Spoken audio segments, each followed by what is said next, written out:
Allah yang hidup, Allah yang setia, sumber perlindungan kita semua umat yang menyerahkan hidupnya, yang mau dibentuk oleh Tuhan dalam suka ataupun duka, dalam pergumulan, dalam kenyamanan. Allah ada bersama. Yang harus kita lakukan adalah jangan curiga kepada Tuhan. Rencana Tuhan adalah indah.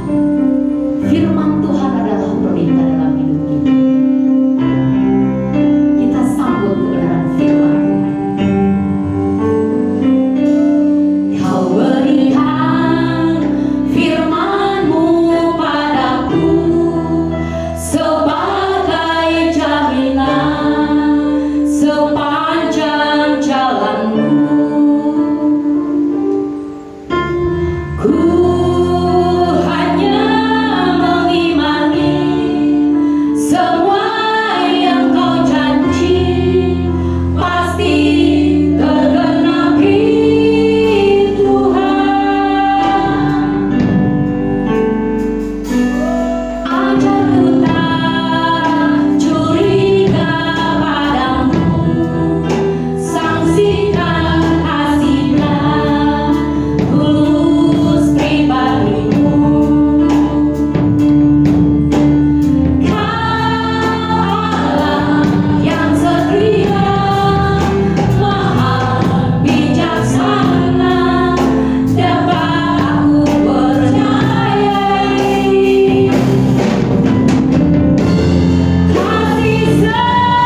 berterima kasih kembali kepadamu karena kami boleh dituntun bersama-sama di tempat ini untuk kembali kami beribadah kepadamu. Kami siapkan hati kami mendengarkan suara kebenaran-Mu ya Bapa. Biar kiranya Engkau memberkati hamba-Mu ini, sehingga hamba dapat menyampaikan kebenaran firman-Mu dengan benar. Demikian juga Engkau kiranya memberkati semua umat Tuhan, sehingga mereka mempersiapkan hati, bejana hati mereka untuk ditaburi oleh kebenaran firman-Mu, dan mereka siap memiliki hati yang lembut untuk melakukan kebenaran firman-Mu. Ya Bapa, ya Allah Roh Kudus, biar kiranya Kau pimpin pemberitaan firman Tuhan pada hari ini. Dalam nama Tuhan Yesus kami berdoa dan bersyukur. Haleluya. Amin. Puji Tuhan. Shalom. Ya. Jemaat Tuhan yang setia beribadah, biarlah kiranya kasih karunia Tuhan melimpah dalam kehidupan Bapak Ibu sekalian. Bapak Ibu, di dalam kasih Kristus, saya masih terus berada di topik firman Tuhan tentang perhentian atau kelegaan. Firman Tuhan harus terus berulang-ulang, kebenaran disampaikan kepada Bapak Ibu. Bapak Ibu, kita selalu diajak untuk menjadi serupa dengan Yesus. Amin. Ya, itu adalah kerinduan Bapa, agar supaya kita menjadi serupa dengan Yesus. Bahkan visi daripada GSKI adalah menjadikan jemaat yang berkualifikasi serupa dengan Yesus. Karena itu saudara, kita akan terus belajar tentang pribadi Yesus. Bapak Ibu dikasih Tuhan, kalau kita melihat pribadi Yesus, kalau orang gaul bilang cool man, ya, pribadi yang cool, ya, pribadi yang sangat tenang, pribadi yang tenang. Tapi Bapak Ibu, ketenangan Yesus bukan berada pada saat-saat yang baik, tetapi kita bisa melihat pribadi Yesus yang tenang, yang cool di tengah-tengah penderitaan, di tengah-tengah kesesakan, dan di tengah-tengah fitnahan dan cemoohan banyak orang, di tengah-tengah tantangan di mana Yesus mau mengajak banyak orang untuk hidup benar. Nah, Bapak Ibu dikasih Tuhan, firman Tuhan berkata, belajarlah kepada Yesus. Bapak Ibu sudah belajar nggak seperti Yesus?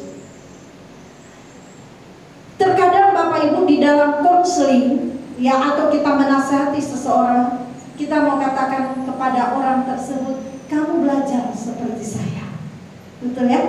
Saudara pernah atau sudah bisa nggak seperti itu kepada orang yang saudara layani? Ketika dia dalam kondisi tertekan, ketika dia tidak mengalami damai sejahtera, atau ketika dia tidak mau berbuat baik, kita mau memberikan contoh, ya. Selain kan Yesus contoh kita, dan kerinduan juga Tuhan Yesus adalah kita itu menjadi contoh untuk kehidupan orang lain. Amin. Jadi contoh. Saudara sudah nggak masuk pada level kita layani orang, terus kita bilang sama orang itu, kamu tuh belajar seperti saya. Sudah? Atau belum? Ya, kalau belajar serupa Yesus, ya harus. Dan Yesus juga mau, dimana ketika kita menjadi serupa dengan Dia, kita berkata kepada orang yang kita layani, kamu tuh belajar seperti saya. Ya. Saya tuh walaupun dihina, saya tetap senyum. Gitu ya. Kamu belajar seperti saya. Kalau saya difitnah, saya tetap berbuat baik. Kamu tuh belajar seperti saya. Walaupun pahit kenyataan, saya harus belajar menerima. Kan gitu. Sehingga orang yang kita layani itu diberkati dengan gaya hidup Yesus yang ada dalam diri kita. Kan Tuhan Yesus kan menjadi teladan kan 2000 tahun yang lalu lewat tindakan nyata bersama murid-murid Yesus dan pengikut-pengikut Kristus pada saat itu. Tapi sekarang saudara, orang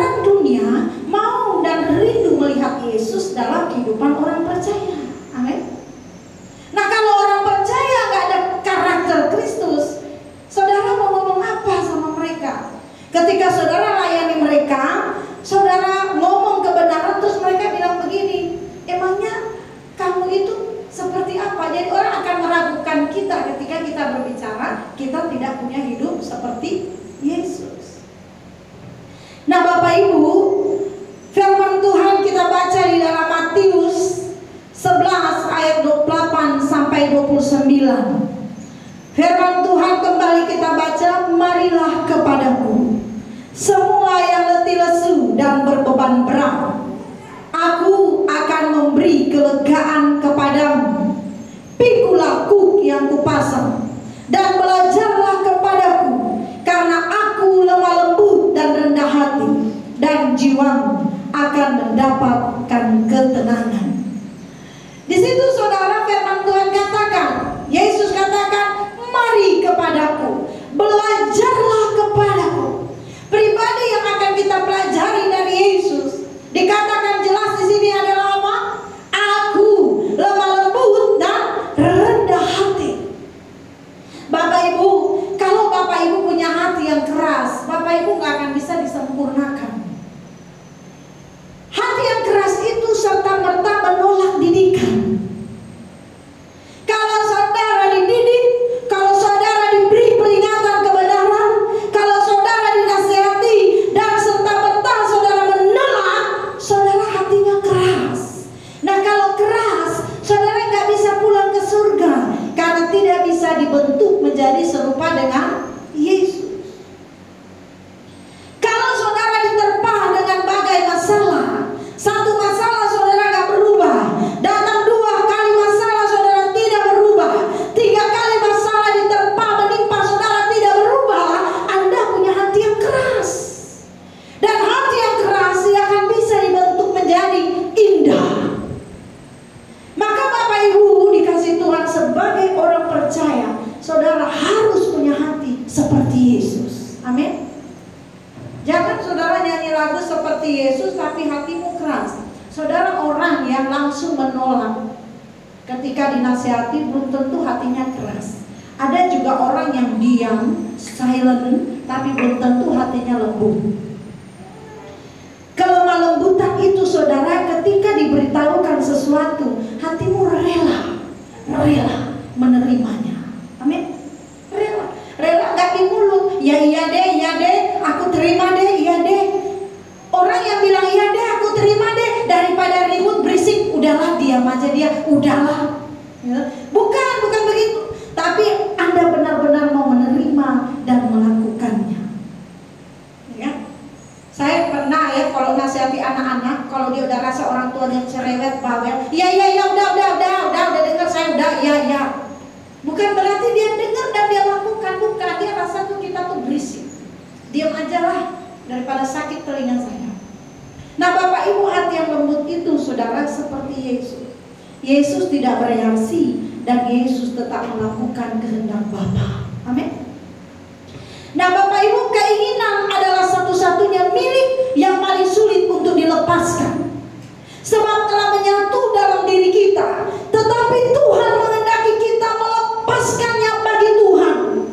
Apa yang saudara rasa menjadi milik pribadi, apa yang kau sayangi, apa yang kau cintai, Allah rindu agar supaya milikmu itu harus dilepaskan untuk Tuhan. Amin. Saudara rela? Secara mata jasmani Bapak Ibu kita nggak akan pernah mengerti apa yang sementara Allah kerjakan dalam hidup kita. Betul? Saya kemarin saudara ngomong sama anak saya. Saya memberitahukan sesuatu kepada dia bahwa kalau dia bekerja, dia ikuti mau ibunya.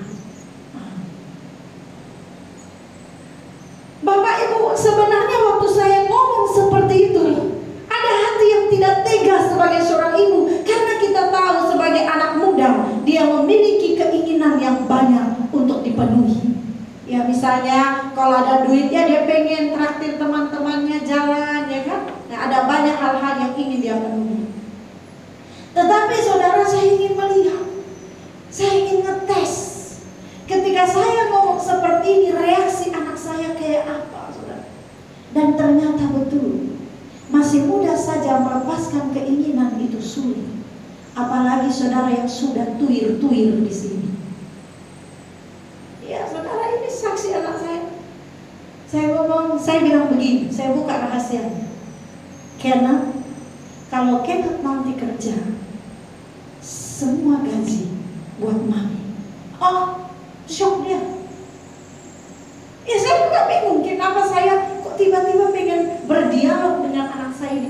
Kenapa, saudara? Sebenarnya karena saya tahu anak saya ini anaknya paling takut orang tua, paling sayang orang tua, paling dengar-dengaran sama orang tua. Tetapi ada level di mana saya ingin masuk melihat kemampuannya. Ya kan?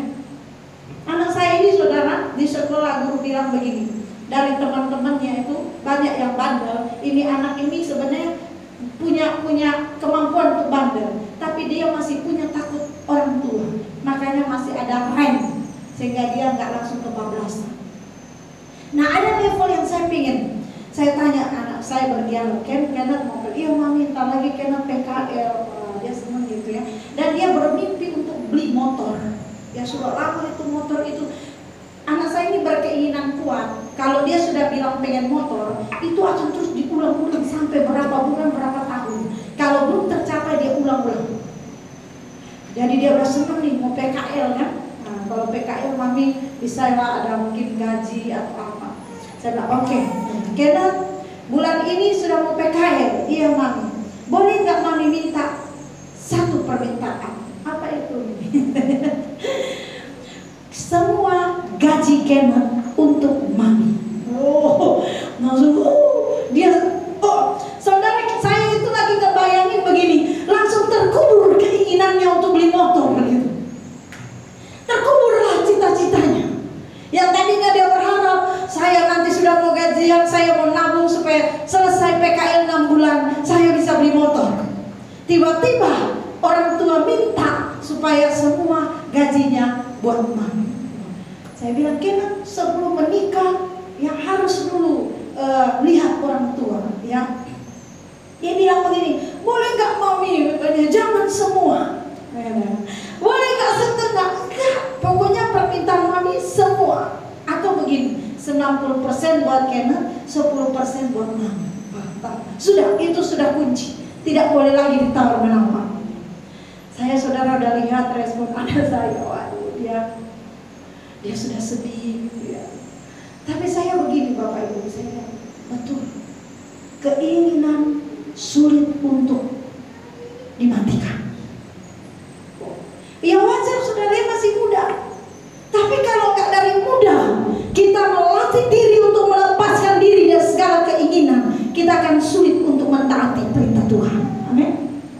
Karena, saudara, bisa dipastikan kebanyakan keinginan manusia bertentangan dengan keinginan Tuhan.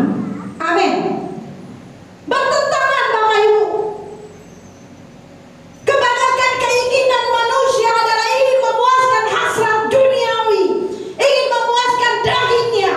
Tapi Tuhan berbeda. Bapak ingin saudara memuaskan hatinya. Kalau memuaskan hati Bapak, Anda akan melukai dagingmu. Amin. Terluka, saudara. Semua dilepaskan. Tidak boleh ada yang disisakan. Sebenarnya waktu saya berdialog dengan anak ini, dengan anak saya lagi ingin melatih dia untuk dia belajar melepaskan keinginannya demi keinginan orang tuanya. Itu hal sepele. Melatih dia maksudnya melepaskan keinginannya demi melakukan keinginan Bapa. Nah, hari besoknya saya ulang lagi sama dia. Pertama masih berat, berpikir bahwa dia harus nabung dan sebagainya. Saya bilang nanti mami yang atur. Kalian mau beli motor, mami yang atur. Kalian mau beli rumah, mami yang atur. Tapi permintaan mami selama kerja tidak boleh pacaran. Saudara, yang saya minta sama dia itu sebenarnya berat, karena saya pernah muda juga seperti anak saya. Waktu muda pengen jalan nggak punya duit, ya kan, pengen apa-apa nggak punya duit. Nah, jadi saya sengaja melakukan itu.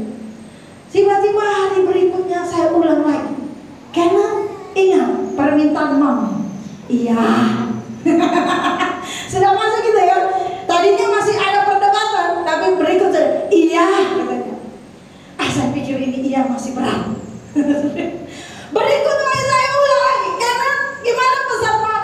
ya mami. Udah mulai enak, ringan. Mulai ringan. Nah Bapak Ibu, masih muda begitu susah. Bagaimana kalau Bapak Ibu yang sudah umur tua begini, saudara gak mau belajar? Saudara harus lebih kuat memaksakan diri untuk menderita demi Kristus. Amin. Harus lebih kuat, paksa. Kalau masih muda, saudara, orang bilang tuh masih muda, besi muda, yang masih muda untuk dilenturkan. Tapi kalau sudah tua, itu susah, saudara. Maka saudara harus memiliki perjuangan yang sungguh-sungguh untuk melepaskan diri dari segala keinginan. Amin. Bapak Ibu, sekilas hal ini mustahil. Mustahil melepaskan segala sesuatu untuk Tuhan. Maka saudara mesti perhatikan firman Tuhan. Kalau Tuhan memberikan perintah, saudara harus dengar baik. Tuhan akan memberi Anda kekuatan, kemampuan untuk melakukannya. Kalau Tuhan beri perintah, Tuhan tidak pernah tinggalkan orang percaya. Anda harus percaya itu. Jangan curiga sama Tuhan. Lagu tadi dikatakan jangan curiga. Saudara kalau diberi perintah selalu berdebat dengan Tuhan karena curiga. Tuhan mau apa dengan saya? Waktu kita ngomong ke anak kita, kita mau memiliki kerinduan supaya anak kita tuh jangan curiga dengan orang tuanya. Percaya bahwa hidupmu ada di tangan. Kalau orang tua yang ngomong, dia bertanggung jawab atas hidup. Amin. Ini yang ngomong Tuhan. Ini yang ngomong Bapa. Lepaskan demi kerajaannya. Ikut Tuhan, sangkal diri, pikul salib. Kenapa saudara takut? Maka akhirnya saudara, proses yang saudara alami jadi berat. Jadi berat. Anak kecil saudara, misalnya kita ngomong ke anak kita, ya, ayo lepas. Anak saya yang Carol itu tiba-tiba nggak tahu siapa yang lepas pisau. Dia udah pegang pisaunya, jalan dia dengan pisau. Mama saya teriak, Carol, itu pisau, minta oma. Diambil langsung dilepas. Kalau saudara seperti anak tadi, ketika diminta pisau itu langsung dia lepas, sakit nggak dia? Enggak. Tapi kalau dia nggak lepas, dipukul, disenting, dicuri. Daripada pisau itu berbahaya buat anak itu, dia bisa terluka. Pisau untuk anak yang 1 tahun itu berbahaya, betul? Bapak Ibu, Tuhan suruh melepaskan segala percintaan dunia. Bapak suruh melepaskan segala apa yang kau inginkan, apa yang kau mau, ya semua yang tidak dikehendaki Bapa. Kalau saudara rela, maka itu tidak akan menyakiti saudara. Tapi kalau saudara sering tidak rela, maka Allah sering paksa untuk Anda melakukan itu demi keselamatan jiwa saudara. Amin. Kita curiga, kenapa Tuhan minta ini? Kan saya sayang, ini kan saya suka, kenapa harus diminta? Kalau Bapak minta, rela saudara, relakan. Dan untuk memiliki hati rela, Anda harus terluka berkali-kali.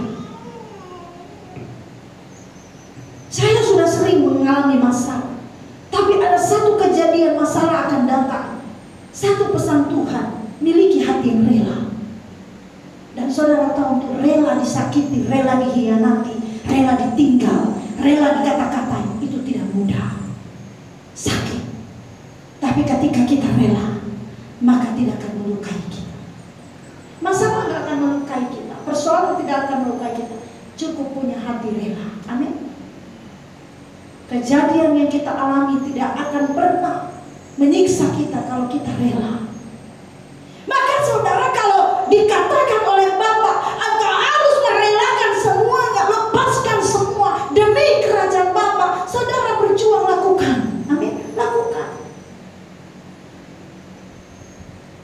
Untuk ini tidak ada yang dapat melatih dan menolong orang percaya untuk dapat melakukan kehendak Bapa selain Tuhan Yesus. Karena itu Tuhan Yesus datang dan berbicara, belajar padaku. Amin. Belajar padaku. Kalau Tuhan Yesus katakan belajar kepadamu, karena dia sudah alami, dia sudah hidup di dalamnya. Orang yang berani mengajak pulang surga karena dia sudah di surga, dia lihat surga. Amin. Kok kita lebih tertarik kepada tawaran orang yang tidak jelas, nggak pernah hidup dalam kebenaran? Kita percaya. Yang tidak pernah lihat surga, kita lebih suka daripada Yesus yang sudah memberikan jaminan surga itu. Amin. Rela, saudara. Ikut aku. pikul salibmu. Berarti saudara harus melepaskan semua. Gak ada lagi yang saudara sisakan untuk diri saudara. Semua untuk Tuhan. Amin. Semua untuk Tuhan. Minggu pertama, hari pertama tanggal 1, saya mengajak jemaat Tuhan masuk dalam perhentian yang kekal. Sebelum masuk dalam perhentian yang abadi itu, kita bisa masuk perhentian di dunia ini, yaitu hidup serupa Yesus. Saudara mau hidup tenang, amin? Bisa kok, kita bisa, saudara. Bu, kenapa saudara? Bu, saya kok nggak bahagia? Karena terlalu banyak keinginan. Bapak Ibu, kelegaan di sini berbicara mengenai perhentian. Dalam bahasa Yunani, anapauso, yang artinya tidak memiliki keinginan apa-apa lagi kecuali hidup seperti yang Tuhan Yesus peragakan. Untuk itu Yesus berkata, belajar padaku. Saudara catat ini, belajar pada Yesus. Apa yang saudara pelajari dari Yesus? Untuk memiliki gaya hidup yang Yesus ajarkan, lemah lembut dan rendah hati. Kalau saudara ditegur, relakan hatimu, terima. Jangan keraskan hatimu. Kalau kau keraskan hatimu, engkau akan kehilangan kemuliaan Allah. Kalau kau keraskan hatimu, engkau akan terpisah dari Allah. Ketika kau diajar, ditegur, relakan hatimu. Rela. Orang dunia aja lagu ada, rela, rela, rela, sungguh aku relakan. Rela. Kalau suamimu dikatakan Tuhan hari ini, ibu, aku akan bawa pulang suamimu, rela gak? Halo Bu Lilis. Pak Gembala lagi tidur, tiba-tiba bermimpi istri akan dibawa pulang. Rela nggak? Kalau rela, tak ketemu kita sebentar. Ada yang lain gak yang dipikirkan? Kok papi rela? Dia gak rela, saya rupanya. Jangan dulu Tuhan, masih ganteng suami. Tuhan panggil aku pulang, dia masih ganteng. Banyak yang ngantri nanti. Suami bilang begini, aduh, aku mah gak bisa hidup tanpa kamu. Nanti diuji Tuhan. Bener gak? Udah merah Pak Gembala punya mata, punya muka merah langsung. Kalau orang putih begitu kan, kalau dipermalukan langsung merah. Tapi sudah kebal katanya Pak Gembala. Kalau saya udah terbiasa saya. Ya, Kak Indah bilang, apalagi nanti yang mami mau khotbahkan. Saya kalau di rumah dikit-dikit mereka salah, langsung saya bilang, puji Tuhan, ada bahan khotbah. Haleluya. Miliki gaya hidup Yesus, amin. Yesus saudara musafir yang sejati. Wow.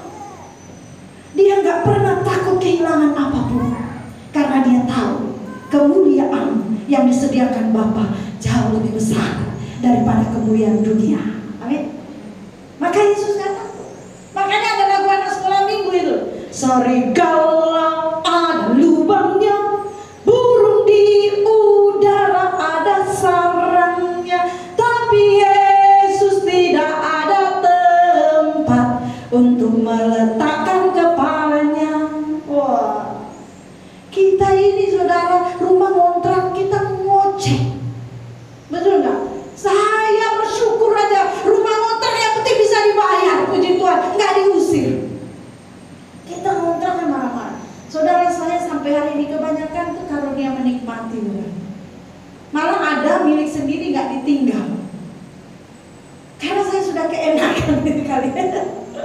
Iya dikasih, nggak ada loh kekhawatiran, puji Tuhan. Saya bersyukur kepada Tuhan. Karena orang khawatir gitu ya. Aduh, berapa lama kita pakai tempat ini ya? Saya waktu ruko di belakang Bapak Ibu dikasih gereja, didatangin saya sama pemiliknya, dan mereka bertanya, kalau kami nanti ambil rumah yang ibu tinggal, nanti ibu tinggal di mana? Jujur Bapak Ibu, saya nggak miliki ketakutan. Wong dia datang, saya nggak cari kok. Dan saya tidak takut dia ambil, dan saya percaya Tuhan siapkan yang baru. Karena saya hidup untuk Tuhan, melayani Tuhan. Ya kalau nggak ada rumah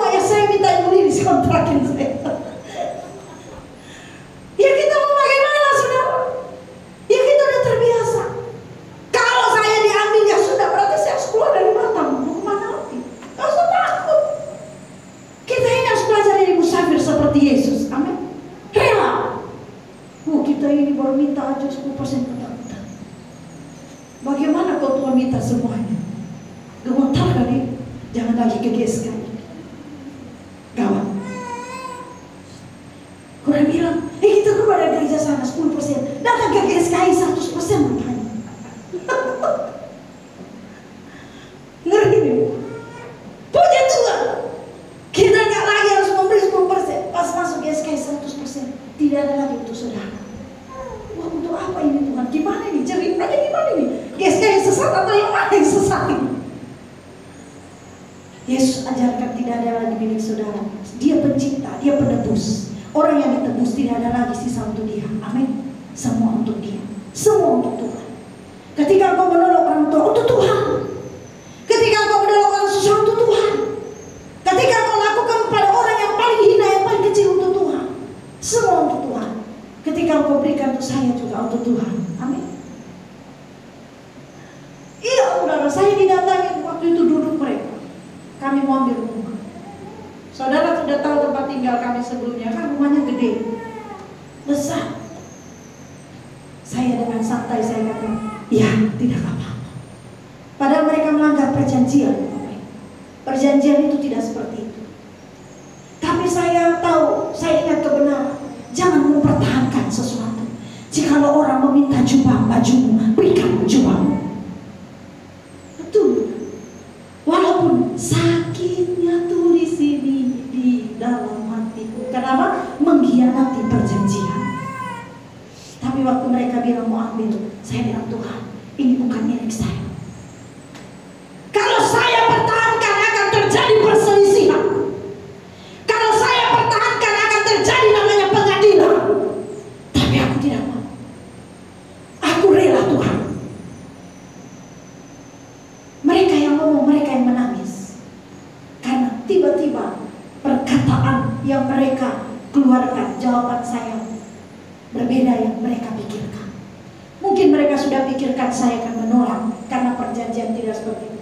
Tapi saya berkata tidak apa-apa. Tapi saya minta time. Kalau mau diambil rumah ini, saya minta time. Saya masih ada hutang yang harus saya selesaikan. Tolong saya selesaikan dulu hutang itu bersama keluarga saya, baru diambil rumah ini. Time-nya kapan, Ibu Pendeta? Saya bilang bulan Agustus, kalau saya tidak salah, saya bulan Agustus 2 tahun yang lalu. Ya, 2 tahun yang lalu. Akhirnya beliau berkata, oke. Kedua, Ibu, kalau Ibu Gembala keluar dari rumah ini, Ibu kemana? Pertanyaan ini menantang. Saya bilang begini, saya percaya kalau apa yang diambil daripada saya bukan milik saya, Tuhan akan kasih saya yang baru. Karena waktu saya dapat ini pun, saudara yang berkata Tuhan yang memberikannya, maka aku percaya kalau Tuhan juga yang mengambil, Tuhan akan memberikan yang baru untuk saya. Benar, saudara. Bulan Agustus saya harus keluar, bulan Maret tempat ini datang. Saya gak mengajar saudara seperti yang saya alami. Masing-masing kita punya pergumulan berbeda. Tapi sekiranya kesaksian saya menguatkan saudara. Amin. Artinya saudara gak usah takut saudara memberikan hidupmu buat Tuhan. Gak usah takut. Waktu saya berikan bulan Agustus harus keluar. Kita hitung-hitungan keuangan dengan Bapak Gembala. Saya bilang kita tidak mungkin tinggal di tempat yang seperti ini. Kita harus tetap di sini karena gereja kita ada di wilayah ini. Berarti kalau kita tinggal di wilayah ini, kita akan bayar kontrakan rumah lumayan besar. Karena kita akan menjangkau daerah ini. Dan akhirnya saudara, bulan Maret datang tempat ini, dan tempat ini masih hancur ya, belum bisa digunakan. Bagaimana kami harus tinggal? Gak punya uang, kas gak punya uang, pembangunan gak punya.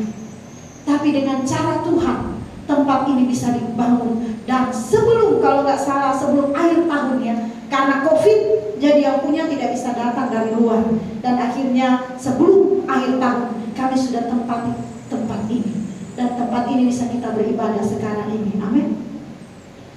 Bapak Ibu, tersiksa kita kalau kita menggenggam sesuatu yang bukan milik kita. Rela.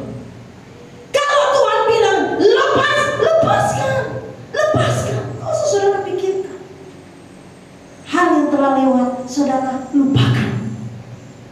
Kesuksesan masa lalu bisa menjadi penghalang Anda hari ini. Kegagalan masa lalu bisa menjadi penghalang Anda hari ini. Karena itu suksesmu di masa lalu, kegagalanmu di masa lalu, saudara lupakan sakit itu dan jadi pelajaran untuk ke depan. Amin. Melangkah lebih mantap. Miliki gaya hidup Yesus. Ketika seseorang mengikuti gaya hidup Yesus, lakukan maka orang tersebut menjadikan Tuhan Yesus sebagai perhentian. Kedua, saudara, saya punya kejadian lain. Saya pernah bantu orang, saudara, dengan uang yang lumayan banyak. Dan saya berpikir pada saat itu akan diganti. Dan ternyata mereka berpikir saya memberikan itu cuma-cuma. Dan akhirnya terjadi sedikit perdebatan, sehingga akhirnya uang itu saya relakan.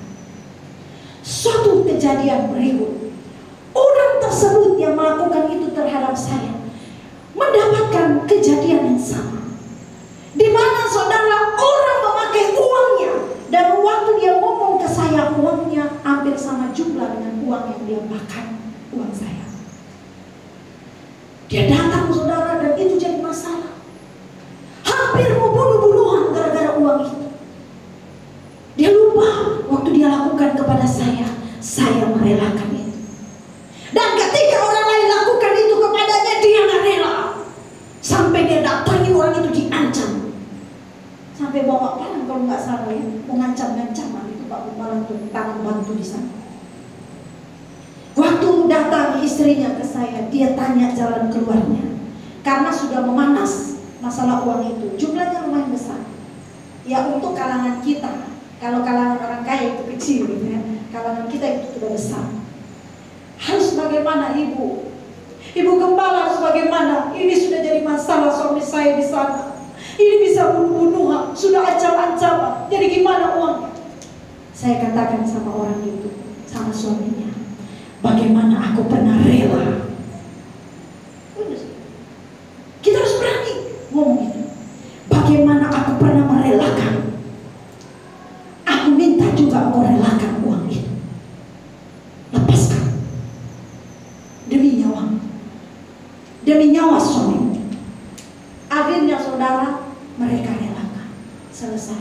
Dan mereka SMS saya, terima kasih Bu Gembala, karena Ibu telah mengajar kami untuk merelakan uang itu. Ya selesai. Saudara ingat hutang? Berapa itu di kebenaran firman Tuhan di Matius ya? Tentang seorang yang berhutang. Hutangnya gak banyak, dilunaskan sang raja. Tapi temannya punya hutang banyak. Temannya punya hutang sedikit. Dia tuntut sampai mau pakai albojo dan lain sebagainya. Mau dikasuskan. Kita ini manusia kadang lupa diri sama Tuhan. Betul? Kita ini hidup karena anugerah Tuhan. Tapi kenapa kita takut memberikan hidup kita buat Tuhan? Saudara, hidup karena anugerah Tuhan. Amin. Tarikan nafasmu itu, semua itu uang. Coba masuk rumah sakit, oksigen itu sekali tarik nafas Anda bayar. Tapi saudara tarik nafas cuma-cuma. Kenapa ketika Allah minta hidupmu kau takut buat Tuhan? Hidup ini hanyalah anugerah. Ketika seseorang mengikut gaya hidup Yesus, maka orang tersebut menjadikan Yesus sebagai perhentiannya. Tiada yang ku nanti lagi, apapun di bumi ini, rindu hatiku pulang ke sana. Yesus hanya menjadi tempat perhentian satu-satunya di bumi maupun di surga. Amin. Jadi perhentian orang percaya atau kepuasan hidup orang percaya bukan ketika ia dapat memperoleh kelegaan dari masalah-masalah pemenuhan kebutuhan jasmani, lega sembuh dari sakit, lega sudah memiliki rumah pribadi, lega sudah mendapat jodoh, lega karena masalah berat sudah selesai. Bukan itu kelegaan orang percaya. Kelegaan orang percaya adalah Yesus yang telah menjadi gaya hidupmu. Amin. Selesai. Lega. Jangan saudara berpikir, aduh, mami kalau aku udah dapat jodoh, I'm happy. Happy apanya? Dapat jodoh tuh masa lalu.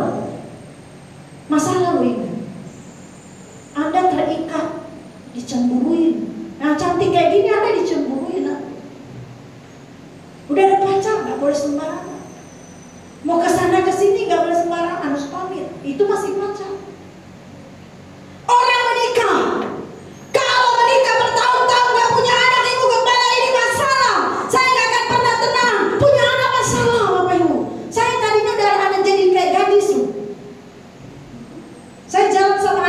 saya dipikir kakak beradik. Sekarang saya punya baby, dipikir saya punya cucu. Masalah. Cantik begini dibilang punya cucu. Saya jadi gak pede Bapak Ibu. Tadinya saya bergaya. Itu adiknya ya Bu, anak saya dibilang adik, berarti kan kakaknya masih muda. Sekarang cucu ya Bu. Masalah. Udah gitu saudara udah tua begini, kejar sana, kejar sini. Aduh, sekarang ada kayak dulu kan gaya masih muda kan, semangat 45, gak ada rasa capeknya. Ya ampun, sekarang dia lari-lari sana, encok pegang linu, pinggangku rasanya. Saya bilang, Carol, mama udah tua tahu. Masalah hidup ini hanya tidak bermasalah jika Anda masuk dalam perhentian itu. Hidup serupa Yesus, amin. Rendah hati, jangan keras kepala, jangan keras hati, rendah hati, lemah lembut. Jadi kalau saudara berpikir, aduh kalau saya tidak punya mobil, saya pasti gak akan punya masalah. Kesana sini saya enak, masalah. Mending kalau mobil bisa pakai air, pakai bensin, motor 20.000 full, mobil 150-200, bolak-balik isi lagi.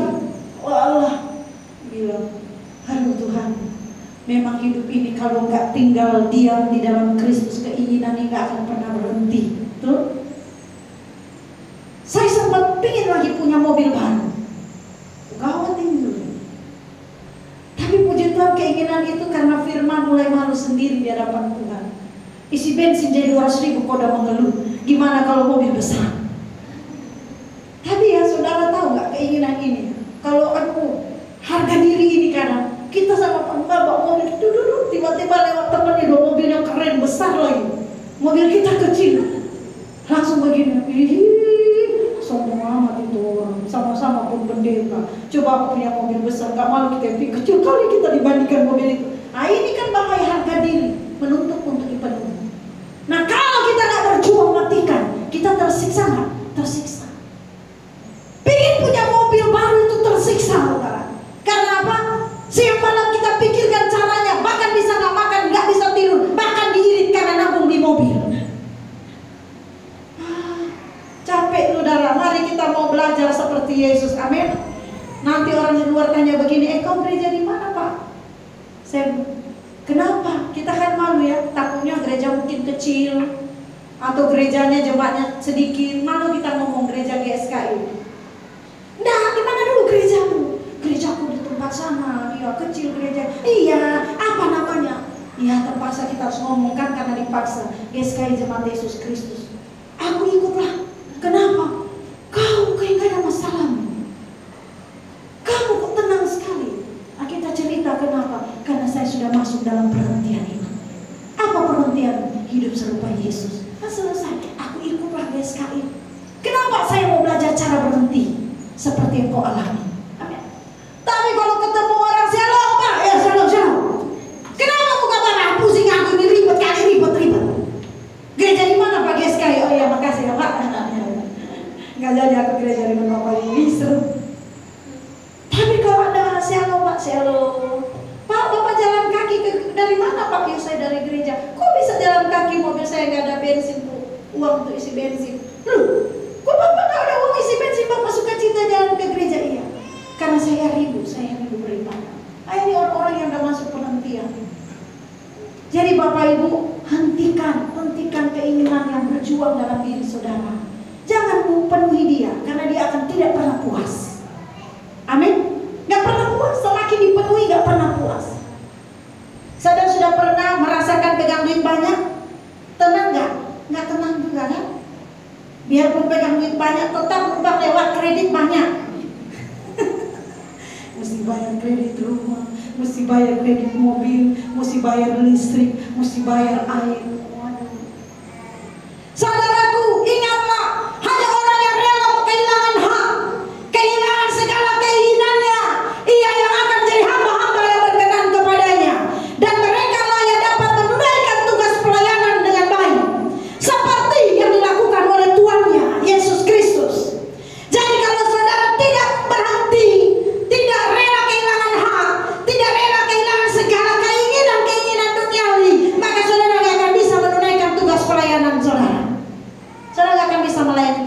maksimal. Karena apa? Keinginan dunia masih bergejolak dalam hidupmu. Tidak bisa. Orang yang melayani Tuhan harusnya sudah rela kehilangan hak. Harusnya. Orang yang melayani Tuhan harusnya nggak ada yang dia pertahankan. Bahkan sampai uang saudara. Kok jadi pelayan Tuhan takut memberi buat apa? Jadi pelayan Tuhan takut berkorban untuk apa? Saya nggak bisa jadi contoh, nggak bisa jadi teladan, benar? Karena kita ini pelayan Tuhan melayani jemaat berbagai macam karakter, sifat, dan banyak orang harus kita tolong. Saudara melayani Tuhan harus banyak berkorban, amin. Tiba-tiba ada jemaat Tuhan yang tidak punya makan, pengurus gereja harus berkorban. Ayo keluarkan kantong uangmu, keluarkan. Kita beli sembako. Kalau gereja katakan ada banyak orang susah di sekeliling gerejamu, dari mana uang itu? Apa yang ada padamu? Berikan. Kita akan tolong orang susah. Saudara pelayan Tuhan itu dalam keadaan rawan. Saudara kalau melayani Tuhan siap kehilangan apapun. Amin. Kita bangun tempat ini sampai ada yang jual motor. Apa yang bisa dijual? Jual. Untuk bisa bangun gereja ini. Nah kalau kita nggak berani merelakan segala yang kita miliki, kita nggak akan bisa menjadi pelayan Tuhan yang sejati. Rela jadi miskin demi kerajaannya. Amin.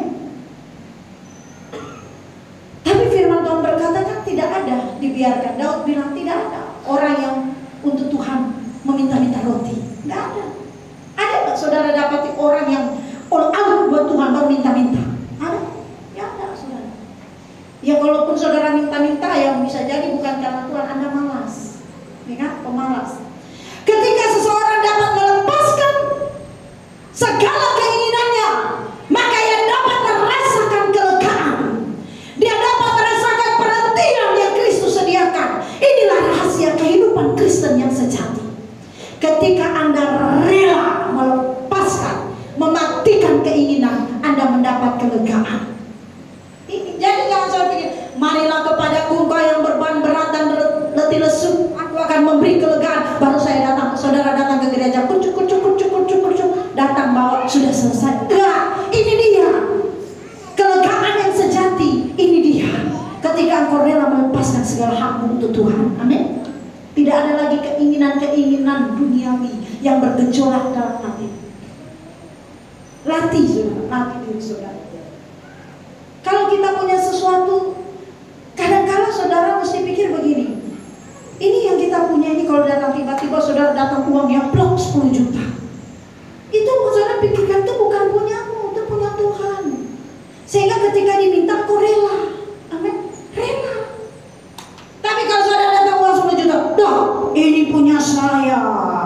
Jangankan Tuhan, suamiku pun tak boleh macam-macam. Ini punya saya, jangankan Tuhan, istriku pun tak boleh macam-macam. Ini bahaya ini saudara. Tapi kalau datang buang, tiba-tiba suami saudara naik jabatan, naik gaji 20 juta. Itu bukan punya saudara, itu punya Tuhan. Tuhan ketika menitipkan sesuatu kepadamu, karena Tuhan mau kau jadi jembatan untuk menjadi berkat bagi orang lain. Amin. Iya, jangan curang sama Tuhan. Jangan saudara main-main saudara. Tuhan itu tidak salah memberikan sesuatu kepada seseorang. Dia percaya kok sama saudara. Tapi saudara yang nggak bisa dipercaya oleh Tuhan. Tuhan mau memberi buat saudara. Tapi kalau saudara masih banyak keinginan, itu akan jadi berbahaya buat saudara. Iya kan? Nah, lebih baik aku kasih buat Bapak Gembala. Kalau Pak Gembala yang pegang uang sebanyak itu, pasti dia bagi dengan benar. Tapi kalau ke kamu itu gawat. Baru keluar aja 1 juta, gak bisa jadi pelayan Tuhan. Kalau saudara mau keluar sedikit lebih besar, saudara punya omongan, itu bahaya. Tidak boleh apapun menguasai hatimu. Tidak boleh apapun memikat hatimu. Ketika seseorang mengingini banyak, hal ini maka akan membuat dia semakin jauh dari kelegaan. Tetapi kalau saudara mengosongkan bejana hatimu dari segala keinginan, maka semakin merdeka atau hidup dalam kelegaan. Bapak Ibu, saudara harus merasa ketenangan dan kelegaan karena Yesus perhentianmu. Bukan karena fasilitas dunia, bukan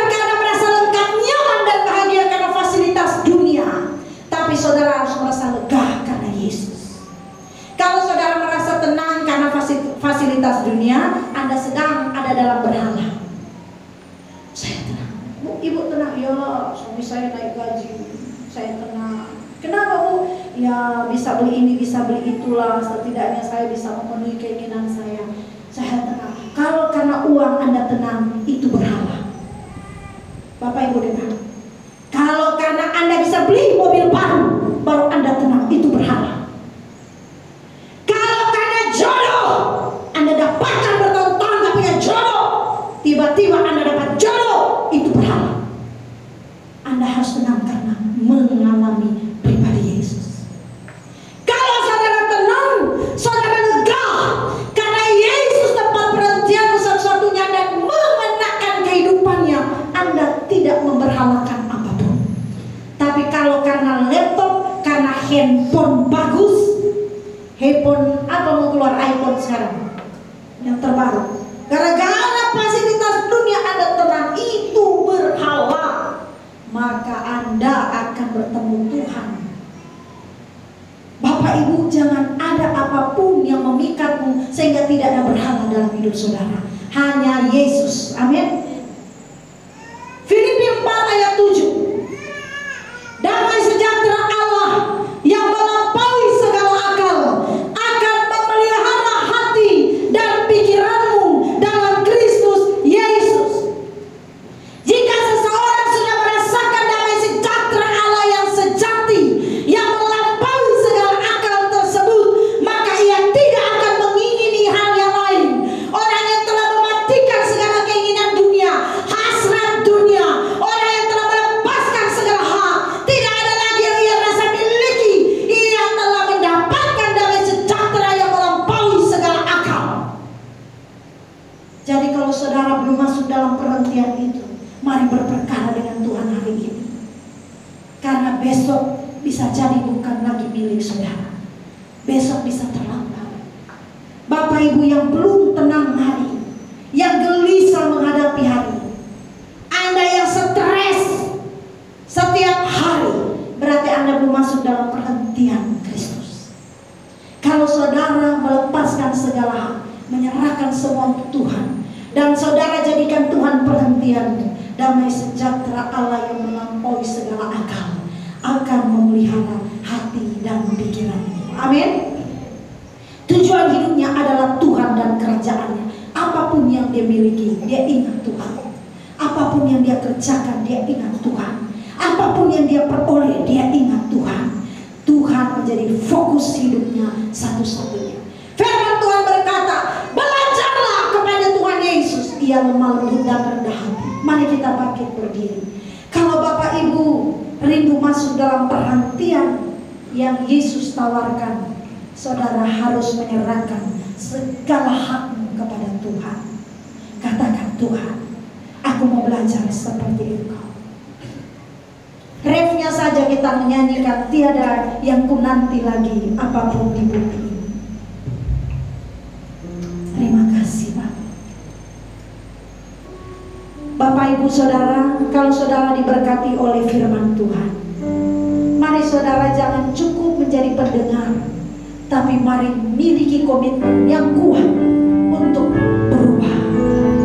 Karena untungnya dalam hidup saudara, ya, kalau saudara melakukan firman, saudara yang akan mengalami untung besar.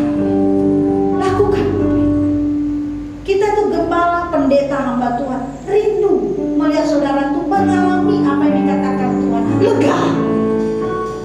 Saudara lega. Tiada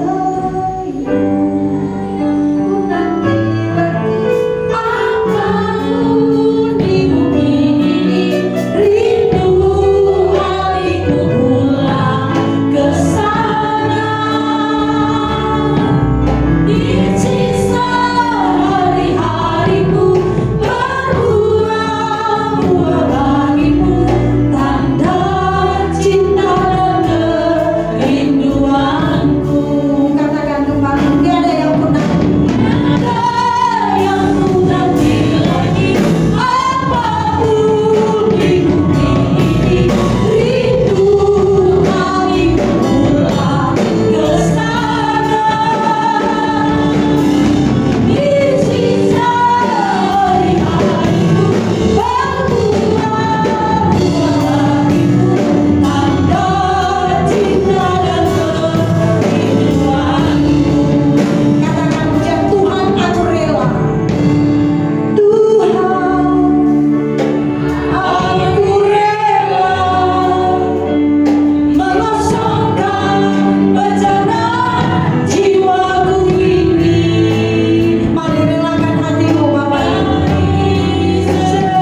belajar kepada Yesus, melepaskan semuanya, melepaskan segalanya demi kerajaan Bapa.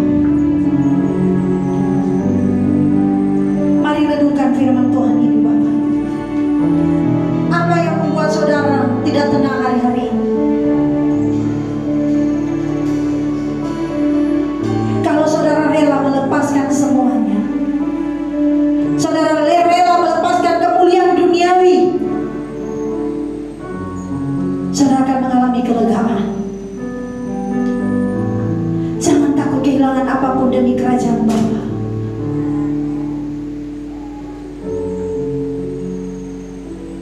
Kenapa terjadi perselisihan dan pertengkaran? Karena keinginan-keinginan yang tidak terpenuhi. Yakobus berkata, engkau mengingini segala sesuatu tapi engkau tidak mendapatkannya. Lalu engkau bertengkar, engkau berkelahi, kau marah, kau cemburu, kau iri hati, tapi engkau tidak mendapatkan apa-apa. Karena engkau tidak berdoa. Ataupun engkau berdoa, engkau juga tidak mendapatkan apa-apa. Karena yang engkau doakan adalah keinginan-keinginan yang hendak engkau puaskan, keinginan duniawi. Engkau hendak ingin memuaskan keinginan duniawi, hasrat duniawi. Yesus Tuhan kita sangat mengasihi kita. Bapa rindu saudara mendapat kelegaan sejak hidup di bumi. Mari angkat tanganmu, saudara. Saat ku pulang menghadap Allah, hanya Engkau yang ku miliki.